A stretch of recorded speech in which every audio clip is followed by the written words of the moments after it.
marilah kita jaga dengan sebaik-baiknya ya. Kita jaga dengan sebaik-baiknya. Jamaah sekalian rahimani wa rahimakumullah. Ini syuruk jam berapa, Pak Erik? Insya Allah 4.17 Ustaz. 4.17. 6.17. 6.17 ya. Iya. 4.17 sudah lewat ya. Baik, jadi seseorang yang bersabar, ya orang yang bersabar itu akan mendapatkan salawat dan rahmat. Tadi salawat apa, Pak? Salawat dari Allah apa tadi? Maghfirah. Iya. Rahmat apa rahmat tadi? Ada berapa? Rahmat? Ya, ini ada 3 ya. Ada 3. Yang pertama, rahmat itu berupa apa? Berupa kemudahan untuk berbuat baik atau meraih kebaikan. Kemudahan untuk meraih kebaikan. Kemudian yang kedua, rahmat berupa kemudahan untuk menghindari maksiat. Dan yang ketiga adalah rahmat yang berupa apa? Dimasukkan ke dalam surga. Ya, karena Rasulullah SAW menyebutkan setiap kita itu ketika masuk surga itu apa? Itu dengan rahmat Allah. Jadi kita masuk surga dengan rahmat Allah, bukan dengan amal kita. Maka kemudian Rasulullah SAW menimbang nikmat satu belah mata ini. Nikmat satu belah mata ini kemudian ditimbang dengan amalan yang dilakukan semasa hidup di dunia. Maka ternyata apa? Ternyata satu belah mata ini jauh lebih berat dibandingkan amalan-amalan kita. Ya. Sehingga sejatinya masuk surga itu adalah dengan rahmat Allah. Termasuk Rasulullah SAW. Ya. Jadi masuk surga itu karena rahmat Allah. Adapun nanti tingkatan-tingkatan surga itu ditentukan oleh seberapa baik ya kualitas dan kuantitas amal soleh kita. Maka Rasulullah SAW ketika menyebutkan seseorang yang penghafal Al-Quran, yang mengamalkan Al-Quran, maka apa? Kemudian di akhirat kelak apa? Iqra wartaqi. Ayo baca lagi, maka naik lagi tingkat surganya. Maka iqra wartaqi. Iqra wartaqi. Terus baca nanti diangkat, baca nanti naik lagi, baca nanti naik lagi. Maka apa? Sampai di penghujung apa yang dia bisa perjuangkan ketika di dunia, maka disitulah tempat surganya. Sehingga masuk surga itu adalah karena rahmat Allah, dan tingkatan surga itu adalah ditentukan seberapa optimal kuantitas dan kualitas amal soleh kita ketika di dunia. Maka di situ perlu adanya kesabaran ya. Dan sekedar untuk mereview, kita ketika ingin memperjuangkan kesabaran kita, maka kita membutuhkan teman. Ketika kita ingin memperjuangkan kesabaran kita, maka kita membutuhkan teman. Maka Allah SWT menyebutkan wasbir nafsaka ma'al ladzina yad'una rabbahum bil ghadati wal 'ashyi yuriduna wajhah. Jadi bersabarlah Anda bersama siapa? Nah, ini di sini penting untuk dicatat ya. Bersabarlah Anda bersama siapa kita bersabar? Bersama siapa kita bersabar untuk taat kepada Allah? Bersama siapa kita bersabar untuk menghindarkan maksiat? Bersama siapa kita bersabar untuk senantiasa ridho terhadap takdir Allah? Yaitu ma'alladzina yad'una rabbahum bil ghadati wal 'ashyi yuriduna wajhah. Yaitu bersama orang yang senantiasa yad'una rabbahum, yang senantiasa berdoa, yang senantiasa beribadah kepada Rabb mereka. Jadi di sini ada istiqamah. Yad'un ini menggunakan fi'il mudhari'. Fi'il mudhari' ini berarti apa? Berarti istimror, terus berkesinambungan. Jadi kita bersabar bersama dengan orang-orang yang saleh, bersama dengan orang-orang yang beriman, yang istiqamah beribadah. Bil ghadati wal asyi, ya, baik di pagi hari maupun di malam hari. Jadi terus dia beribadah kepada Allah. Jadi apa, aktivitas hidup ya sampai dengan wafatnya itu adalah apa? Ibadah kepada Allah. Qul inna salati wa nusuki wa mahyaya wa mamati lillahi rabbil alamin. Katakanlah, sungguh salatku, kurbanku, ya, kemarin baru ini ya, ibadah kurban ya. Wa mahyaya, ya, dan segenap aktivitas hidup ya. Jadi segenap aktivitas hidup. Wa mamati, bahkan sampai penghujung hidup kita ya, yaitu akhir hayat kita. Lillah, itu hanya untuk dipersembahkan untuk Allah ya, dipersembahkan hanya untuk Allah. Rabbil alamin, ya, Rabb semesta alam. Allah adalah Rabb semesta alam. Maka ketika kita bersabar, maka kita membutuhkan teman, tapi bukan sembarang teman ya.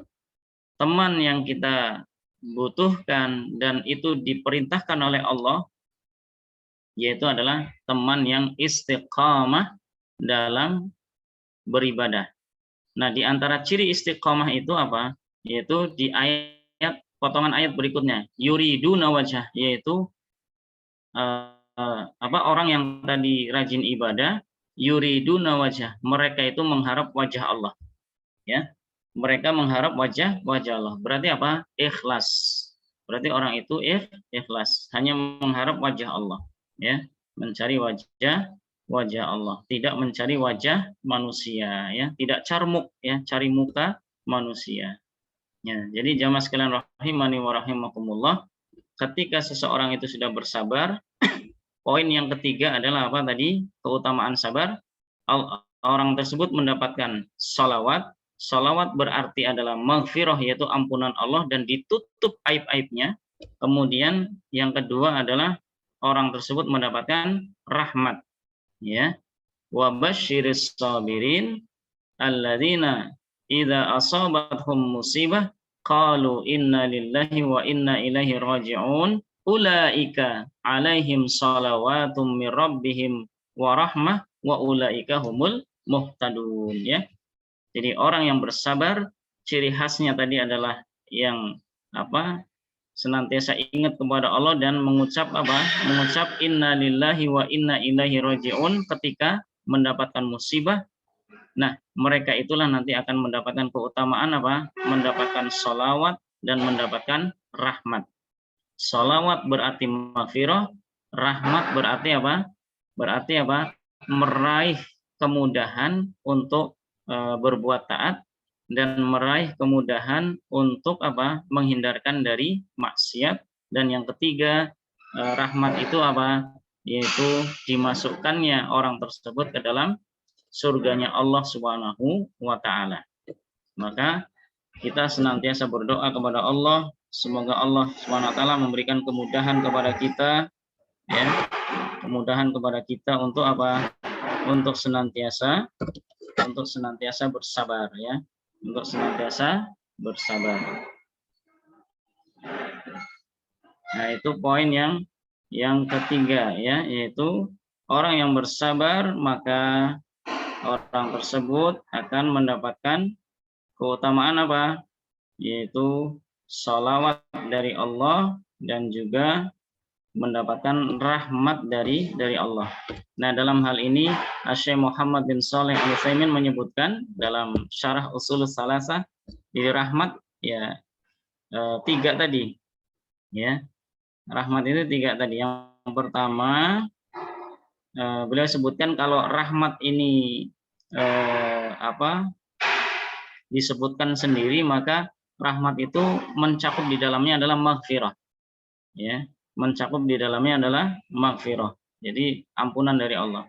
Kemudian yang kedua, rahmat itu berupa apa? Tadi dimudahkan untuk taat. Yang ketiga adalah dimudahkan untuk menjauhi maksiat. Nah, seperti itu. Ya. Itu yang ketiga, itu salawatun minallah wa rahmatun 'alas sabirin. Ya. Baik.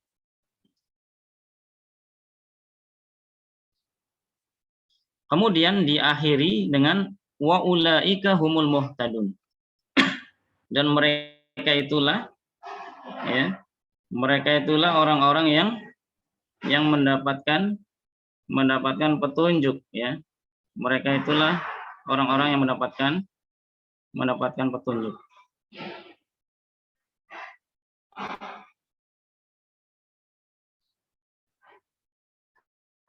Apa itu yang mendapatkan petunjuk? Yaitu alladzina 'araful haqq ya. Alladzina 'araful haqq. Ya. Yaitu mereka orang-orang yang bisa mengerti, bisa membedakan mana yang hak dan mana yang batil. Ya.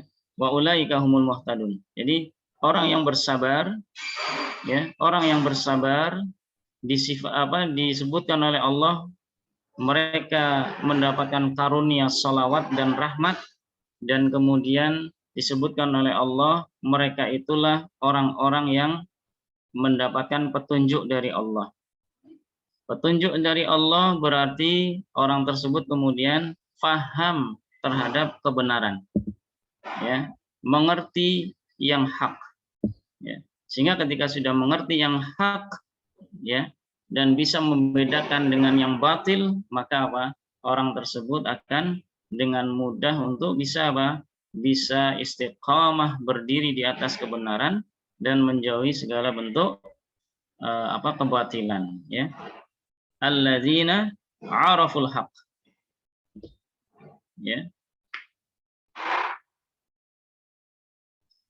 Nah, khususnya arti rahmat ya, atau arti salawat. Arti salawat ya.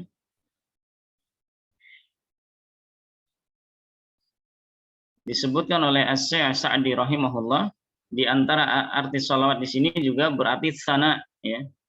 Jadi tadi salawat bisa maghfirah, kemudian bisa juga berarti sana, yaitu sana itu adalah pujian dari Allah ya. Jadi Allah memuji hambanya dan juga Allah SWT memberikan maghfirah kepada hambanya tersebut ya.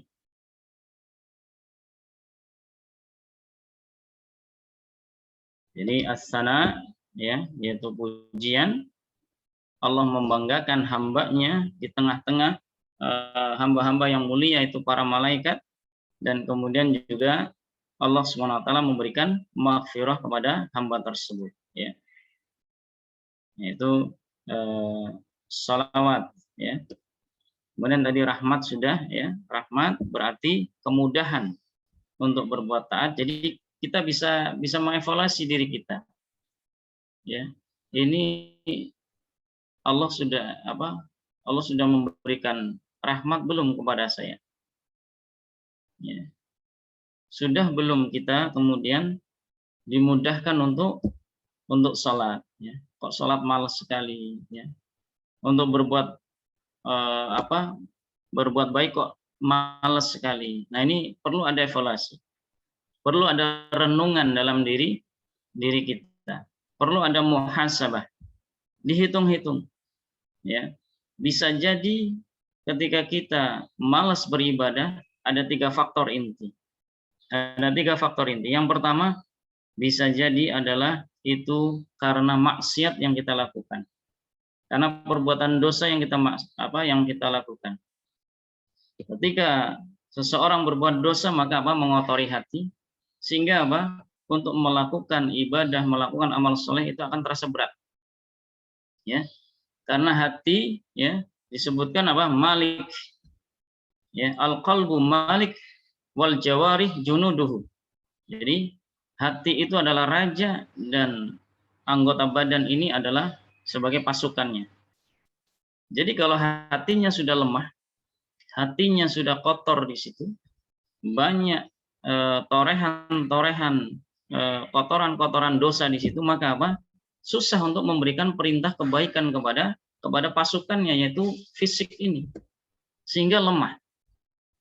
Oleh karena itu, maka sebagai sebuah evaluasi bagi kita semua, kalau kita kok lagi males, wah ini di mana rahmat Allah? Di mana rahmat Allah? Bisa jadi rahmat Allah sedang jauh, ya, sedang jauh dari kita. Kenapa? Disebabkan oleh dosa-dosa kita. Kemudian yang kedua, di samping atau selain dosa yang dilakukan, yang kedua adalah teman yang buruk. Jadi bisa jadi kita malas karena apa? Karena teman kita itu malas. Teman kita itu buruk. Teman kita itu melalaikan ibadah-ibadah kepada Allah. Sehingga teman itu menggeret kita. Maka dalam kata pepatah apa?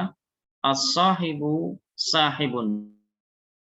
Yashabuka ila sa'adah in kana sa'idan wa yashabuka ila syaqawa in kana syaqiyan.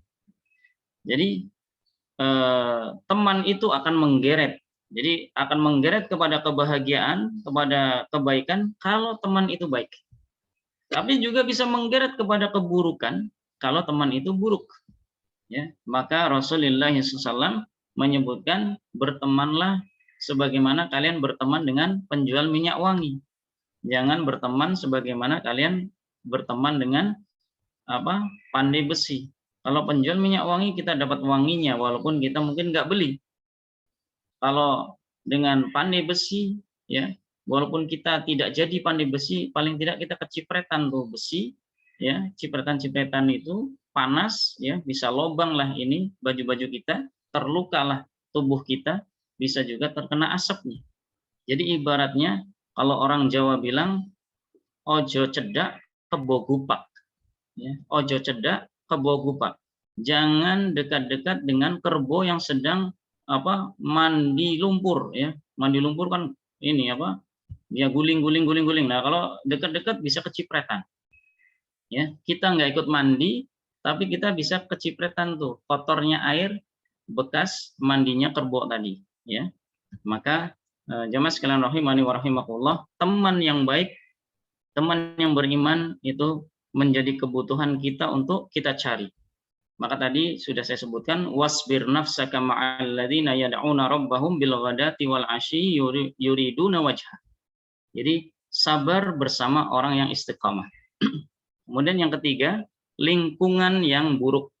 Jadi tadi maksiat yang kita lakukan, teman yang buruk, yang ketiga adalah lingkungan yang buruk. Mungkin keluarga kita baik. Keluarga kita rajin ibadah. Tapi qadarullah lingkungan itu adalah yang malas ibadah. Bisa jadi lambat laun itu akan berpengaruh. Jadi magnet, ya, medan magnet yang buruk ini berpengaruh terhadap rumah kita. Sehingga anak kita malas belajar, ya. Yang tadinya anak kita kalau maghrib baca Quran, tetangga-tetangga kemudian nyetel TV dan lain sebagainya. Nah, anak kita naudzubillah lama-lama kemudian tidak ngaji malah nonton TV, ya. Tidak ngaji malah main HP, ya. Naudzubillah min dzalik. Maka lingkungan ini sangat penting. Al jaru qabla dar, ya. Tetangga dilihat sebelum rumah. Jadi kalau kita mau beli rumah, lihat tetangganya baik tidak. Kalau tetangganya baik, nah bismillah. Rumah sesederhana apapun itu insya Allah akan berkah. Tapi kalau tetangganya nggak baik, walaupun rumahnya magrong-magrong, ya, rumahnya megah dan lain sebagainya, maka itu naudzubillah, ya, bisa jadi tidak berkah, ya. Jadi jamaah sekalian rahimani wa rahimakumullah, keutamaan sabar yang ketiga adalah mendapatkan sholawat yaitu maghfirah dan rahmat dari Allah yaitu berupa kemudahan untuk berbuat taat. Yang kedua adalah kemudahan untuk menghindarkan dari maksiat, dan yang ketiga dukhulul jannah yaitu dimasukkan ke dalam surga. Baik, mungkin itu saja yang bisa saya sampaikan untuk kesempatan kali ini. Jadi sudah 3 poin ya, keutamaan sabar. Yang pertama adalah mendapatkan cinta Allah. Yang kedua, mendapatkan ma'iyatullah, yaitu kebersamaan Allah yang khasah. Dan yang ketiga adalah mendapatkan salawat dan juga rahmat dari Allah. Demikian yang bisa saya sampaikan. Kurang lebihnya saya mohon maaf. Yang benar datangnya dari Allah, yang salah dari kebodohan saya dan dari syaitan. Wal afu minkum, subhanakallahumma wa bihamdika, asyhadu an la ilaha illa anta astaghfiruka wa atubu ilaik. Waktu saya kembalikan kepada Pak Erik, fadhil.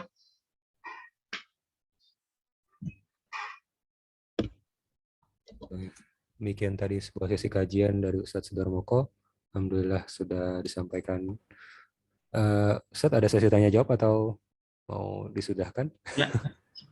Ya, silahkan, monggo. Ini sudah jam berapa? Kalau mungkin nggak apa-apa, 1-2 pertanyaan. Ya, mungkin dari jamaah ada yang ingin melayangkan pertanyaan, dipersilahkan. Assalamualaikum. Waalaikumsalam. Waalaikumsalam warahmatullahi wabarakatuh. Antara sabar dan salat ini sering digandengkan dalam Al-Quran. Sabar dalam hal ini, sabar dalam salat ya. Saya mengartikan dalam hal ini tidak buru-buru. Seperti doa-doa, banyaknya doa yang kita baca dalam salat. Kalau itu dilakukan buru-buru, apakah ya itu meningkatkan, bagian dari meningkatkan pengharapan kita kepada Allah, nggak Ustaz? Ya, kemudian di rukun salat pun sudah, ya pertama sih sabar dan salat itu sudah diingatkan. Kemudian di rukun salat pun diingatkan bahwa untuk tumaninah. Tumaninah itu juga ya sebagian artinya maksudnya adalah juga tetap untuk tidak buru-buru. Tidak buru-buru yang saya maksudkan di sini sering terjadi pada waktu sholat yang disirkan gitu. Jadi rakaat ketiga atau rakaat keempat itu sepertinya saya merasakan ya Al-Fatihah itu tidak betul-betul dirasakan ke dalam hati gitu. Mohon penjelasannya Ustaz. Terima kasih. Assalamualaikum warahmatullahi wabarakatuh. Waalaikumsalam warahmatullahi wabarakatuh. Baik, dengan Bapak siapa tadi? Pak Ramlan. Pak Ramlan ya. Baik, Pak Ramlan, barakallahu fikum. Terima kasih ya atas pertanyaannya. Jadi betul di dalam Al-Qur'an. Pak, Iko? Yalah. Ya, di dalam Ambo tuh secara psikologis agak mbok kejemai patang demang kok. Sebelumnya tuh RW yang ngomong kan bo. Intinya ya untuk tidak aktif lah dalam. Mohon maaf, ini ada suara masuk. Ya, kayaknya tadi mungkin lupa dimatikan. Ya. Baik, Pak Rahman dan jamaah sekalian, rahimani wa rahimakumullah. Jadi di dalam Al-Quran ya, sering kita jumpai sabar dan sholat itu disandingkan ya. Sabar dan sholat itu disandingkan.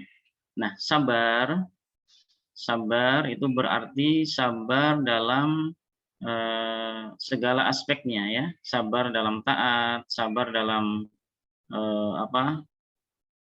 menjauhi maksiat, dan juga sabar dalam bersikap baik atau bersikap ridho ya, senantiasa bersikap ridho terhadap takdir Allah. Jadi dengan 3 konsep sabar itu, ketika itu dilakukan maka akan mendapatkan pertolongan dari Allah ya. Wasta'inu bis sabri wassalah.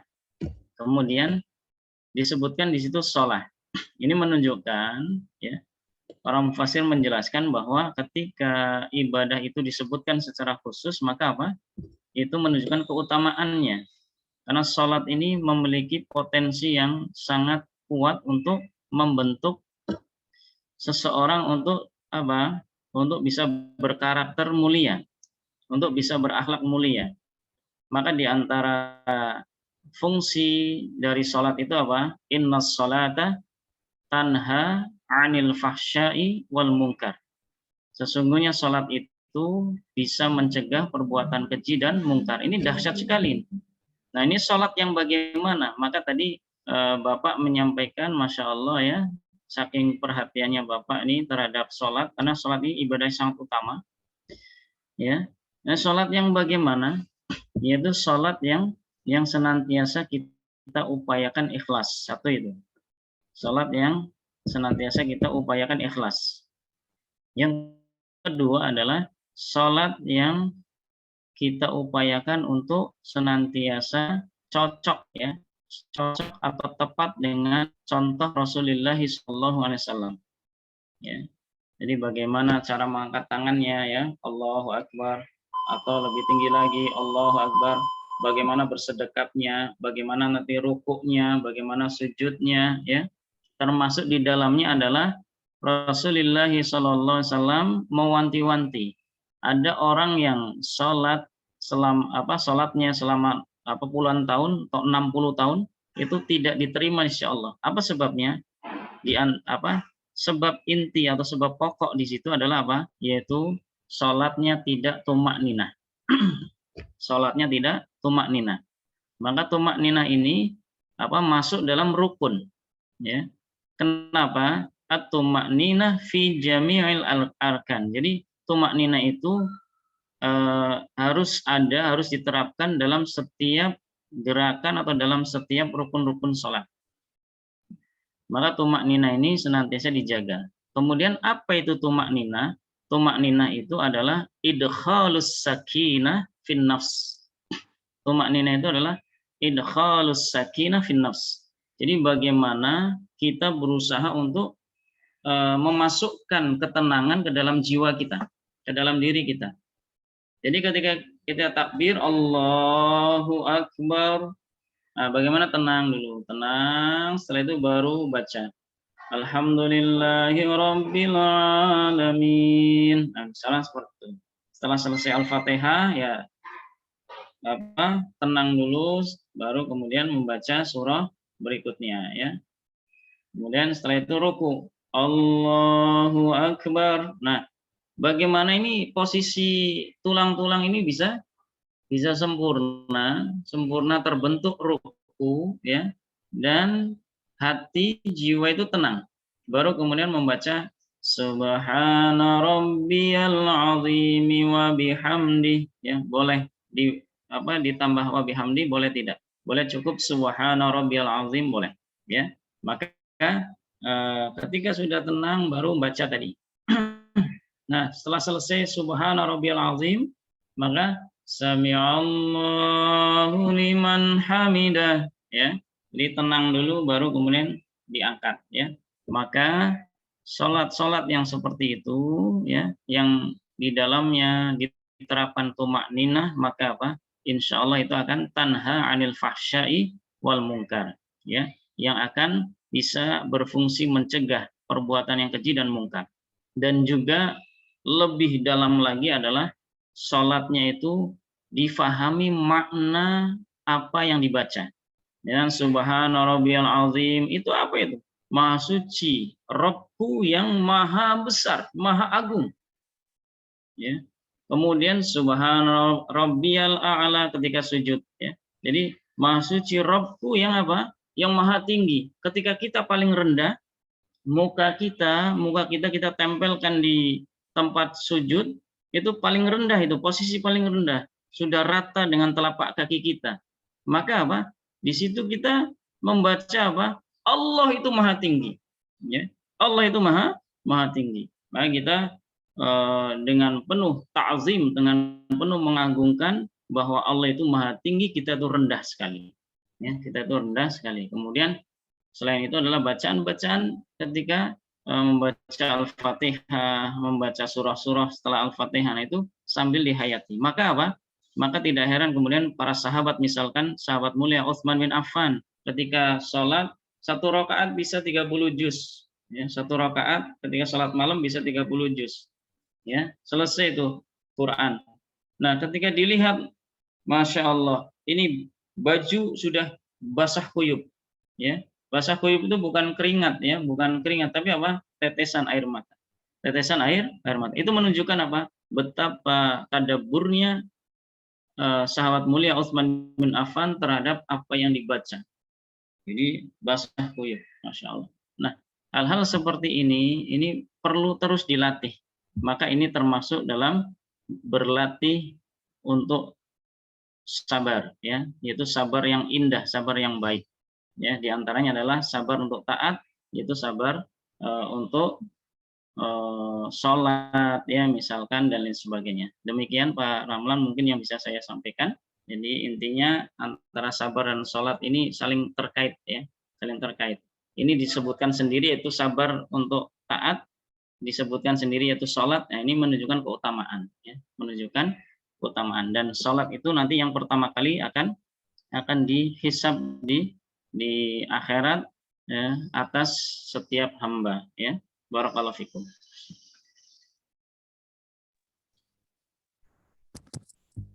Demikian tadi.